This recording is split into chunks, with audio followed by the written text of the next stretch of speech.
পদত্যাগৰ ধুমুহাত তছনছ বিজেপি বিহাৰত মিত্ৰতা খতম নেক্সট সিএম অসমত গৌৰৱ বিহাৰত তেজস্বী নমস্কাৰ নিউজ ওৱান নৰ্থ ইষ্টৰ আজিৰ এই বিশেষ বুলেটিনলৈ আপোনাক স্বাগতম আপুনি চাই আছে দেশৰ এটা অগ্ৰণী নিৰ্ভীক নিৰপেক্ষ চেনেল নিউজ ওৱান নৰ্থ আজি আমি দেশৰ ৰাজনীতিত চলি থকা তিনিটা তাৎক্ষণিক আৰু গুৰুত্বপূৰ্ণ বিষয়ক লৈ আলোচনা কৰিম বিহাৰত জনতা দল ইউনাইটেড জেডিইউ আৰু মিত্ৰজোঁটৰ ভৱিষ্যত চিৰাগ পাছৱানৰ অসন্তুষ্টি আৰু অসমত বিজেপিৰ বিৰুদ্ধে হোৱা গণবিক্ষোভ জেডিইউৰ ওপৰত এতিয়া সম্পূৰ্ণ নিয়ন্ত্ৰণ নীতিশ কুমাৰৰ নহয় বিজেপিৰহে দেখা পোৱা গৈছে বিহাৰৰ ৰাজনীতিত চলি থকা নাটকীয় খেলখন এতিয়া আৰু গোপন হৈ থকা নাই পূৰ্বৰ কেন্দ্ৰীয় মন্ত্ৰী তথা জনতা দল ইউনাইটেডৰ এজন শক্তিশালী নেতাই প্ৰকাশ কৰিছে যে মুখ্যমন্ত্ৰী নীতিশ কুমাৰৰ নেতৃত্বাধীন জেডিইউ এতিয়া আৰু নীতিশৰ দল হৈ থকা নাই দলীয় অন্তৰ্ভাগৰ এক সূত্ৰৰ মতে 2024 চনৰ লোকসভা নিৰ্বাচনৰ পাছত হোৱা জেডিইউৰ গুৰুত্বপূৰ্ণ বৈঠকৰ পৰাই দলৰ মূল নিয়ন্ত্ৰণ নীতিশ কুমাৰৰ হাতৰ পৰা আঁতৰি গৈছে যোৱা এবছৰ ধৰি জেডিইউৰ ওপৰত ভাৰতীয় জনতা পাৰ্টিৰ হাই কমাণ্ডৰহে সম্পূৰ্ণ তদাৰক চলি আছে অভিযোগ অনুসৰি বৰ্তমান জেডিইউৰ ৰাষ্ট্ৰীয় কাৰ্যনিৰ্বাহক সভাপতি সঞ্জয় ঝাৰ নিৰ্দেশতে সকলোবোৰ গুৰুত্বপূৰ্ণ সিদ্ধান্ত লোৱা হয় প্ৰাক্তন মন্ত্ৰীগৰাকীয়ে পোনপটীয়াকৈ কৈছে যে এতিয়া দলত মোদী চাহৰ ইচ্ছা অনুসৰিহে কাম হয় নীতিশ কুমাৰৰ ইচ্ছাৰ ওপৰত এতিয়া জেডিইউ নচলে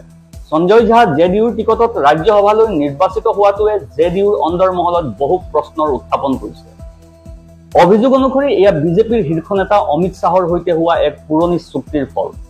লোকসভা নিৰ্বাচনৰ পাছত কেন্দ্ৰত চৰকাৰ গঠনৰ বাবে বিজেপিয়ে মিত্ৰজোঁটৰ ওপৰত নিৰ্ভৰ কৰিব লগা হোৱাত বিশেষকৈ নীতিশ কুমাৰে যিকোনো সময়তে মিত্ৰজোঁট সলনি কৰিব পাৰে বুলি আশংকা কৰি সঞ্জয় ঝাক ৰাষ্ট্ৰীয় কাৰ্যনিৰ্বাহক সভাপতিৰ গুৰুত্বপূৰ্ণ পদত অধিষ্ঠিত কৰা হৈছিল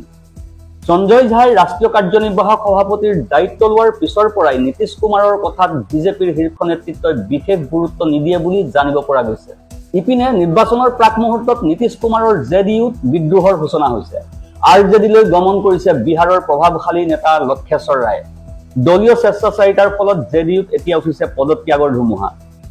জনতা দল ইউনাইটেডৰ অতি পিছপৰা শ্ৰেণীৰ প্ৰাদেশিক সভাপতি তথা প্ৰাক্তন মন্ত্ৰী লক্ষেশ্বৰ ৰায়ে কালি দলৰ পৰা পদত্যাগ কৰি তেজস্বী যাদৱৰ ৰাষ্ট্ৰীয় জনতা দল আৰজেডিত যোগদান কৰিছে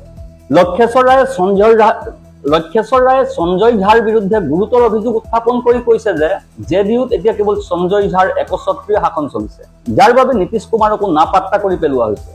বিহাৰৰ ৰাজনৈতিক দৃশ্যপট সঘন পৰিৱৰ্তন হৈ থকাৰ সময়তো সম্পূৰ্ণৰূপে নীৰৱ মুখ্যমন্ত্ৰী নীতিশ কুমাৰৰ এই মৌনতাৰ আঁৰত এক ডাঙৰ ৰাজনৈতিক আশংকা দেখা পোৱা গৈছে নীতিশ কুমাৰৰ ঘনিষ্ঠ মহলৰ মতে নীতিশ কুমাৰে ভয় কৰিছে যে মাত মাতিলেই তেওঁক বিজেপিৰ জ্যেষ্ঠ নেতা লালকৃষ্ণ আদৱানী বা মুৰলী মনোহৰ যোশীৰ দৰে ৰাজনৈতিক বনবাসলৈ পঠোৱা হ'ব পাৰে সেইকাৰণেই তেওঁ বৰ্তমান সময়লৈকে নীৰৱতা অৱলম্বন কৰিছে এতিয়া চাওক চিৰাগ পাছৱানৰ দিশে চিৰাগ পাছৱানৰ দাবীয়ে মিত্ৰজোঁটত অস্থিৰতাৰ সৃষ্টি কৰিছে এতিয়া বিহাৰৰ ৰাজনীতিত আন এক সমস্যা হৈছে লোক জনশক্তি পাৰ্টি এলজেপিৰ চিৰাগ পাছৱানৰ অসন্তুষ্টিক লৈ পাটনাত অনুষ্ঠিত এলজেপিৰ বৈঠকৰ পাছত কোনো চূড়ান্ত সিদ্ধান্ত লোৱা নহল যদিও চিৰাগ পাছৱানে এনডিএ মিত্ৰজোঁটলৈ তেওঁৰ দলৰ বাবে 26খন আসনৰ এক চূড়ান্ত প্ৰস্তাৱ আগবঢ়াইছে তেওঁ দাবী কৰিছে 13খন বিধায়কৰ আসন 2খন এমএলচি আসন আৰু 1খন ৰাজ্যসভাৰ আসন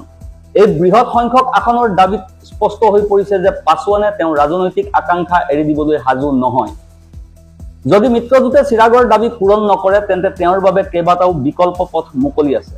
কেন্দ্ৰীয় মন্ত্ৰীসভাৰ পৰা ফালৰি কাটি নিৰ্বাচন খেলা কংগ্ৰেছ বা প্ৰশান্ত কিশোৰৰ দৰে ব্যক্তিৰ সৈতে মিত্ৰতা কৰা অথবা আছাদুদ্দিন ওৱেইছিৰ দৰে এআইএমএম দলৰ সৈতে মিত্ৰতা কৰা কিয়নো চিৰাগ পাছৱানে আজিলৈকে মুছলমান সম্প্ৰদায়ক আঘাত কৰা কোনো মন্তব্য কৰা নাই চিৰাগ পাছৱানে মুজফ্ফৰনগৰৰ দৰে স্থানত হিন্দু মুছলমানক পৃথক কৰাৰ বাবে যোগী আদিত্যনাথ চৰকাৰৰ ওপৰত আৰোপ কৰা চাপৰ বিৰুদ্ধেও মাত মাতিছিল এই সকলোবোৰ কাৰকে তেওঁক ভৱিষ্যতে কিং মেকাৰ হিচাপে নিজৰ স্থিতি সুদৃঢ় কৰাত সহায় কৰিব পাৰে তৃতীয়তে হৈছে অসম বিজেপিৰ ডাঙৰ সংকট ৰাজেন গোহাঁই আৰু 17জন নেতাই বিজেপিৰ পৰা পদত্যাগ কৰিছে বিহাৰৰ ৰাজনৈতিক উত্থান পতনৰ সমান্তৰালকৈ অসমৰ ভাৰতীয় জনতা পাৰ্টিয়েও এক গুৰুত্বপূৰ্ণ সমস্যাৰ সন্মুখীন হৈছে 2026 চনৰ বিধানসভা নিৰ্বাচনৰ পূৰ্বেই দলটোলৈ বিদ্ৰোহৰ ধুমুহা আহিছে পূৰ্বৰ কেন্দ্ৰীয় মন্ত্ৰী আৰু নগাঁৱৰ পৰা 4বাৰৰ সাংসদ হিচাপে দলৰ আটাইতকৈ জ্যেষ্ঠ নেতাৰ শাৰীত থকা ৰাজেন গোহাঁয়ে বিজেপিত মুখ্যম আঘাত হানি দলৰ পৰা পদত্যাগ কৰিছে তেওঁৰ সৈতে মুঠ 17 গৰাকী আন নেতা কৰ্মীয়েও একেলগে দলৰ পৰা পদত্যাগ কৰি নিজৰ অসন্তুষ্টি প্ৰকাশ কৰিছে ৰাজেন গোহাঁয়ে পদত্যাগৰ সময়ত অসমৰ বৰ্তমানৰ মুখ্যমন্ত্ৰী ডক্টৰ হিমন্ত বিশ্ব শৰ্মাৰ বিৰুদ্ধে দুৰ্নীতিৰ অতি গুৰুতৰ অভিযোগ উত্থাপন কৰিছে এই একেই অভিযোগ বিজেপিয়ে পূৰ্বে বিৰোধীৰ ওপৰত আনিছিল, কিন্তু এতিয়া নিজৰ দলৰ মুখ্যমন্ত্ৰীৰ বিৰুদ্ধে অহাত নিৰ্বাচনৰ পূৰ্বে বিজেপিক ৰাজনৈতিকভাৱে অস্বস্তিত পেলাইছে। কিছুদিন পূৰ্বে প্ৰধানমন্ত্ৰী নৰেন্দ্ৰ মোদীয়ে অসম ভ্ৰমণৰ সময়ত কলা পতাকা প্ৰদৰ্শন কৰা ঘটনাটোৱে আৰু বৰ্তমান জ্যেষ্ঠ নেতাৰ পদত্যাগে স্পষ্ট কৰিছে যে অসম বিজেপিটো আভ্যন্তৰীণ অসন্তুষ্টি আৰু বিদ্ৰোহ যথেষ্ট স্পষ্ট হৈ উঠিছে। দেশৰ এইকেইটা ৰাজনৈতিক খবৰে স্পষ্ট ইংগিত দিছে যে ৰাজনীতিৰ গতিপথ দ্ৰুতভাৱে পৰিৱৰ্তন হৈছে। Bureau report, news one north east.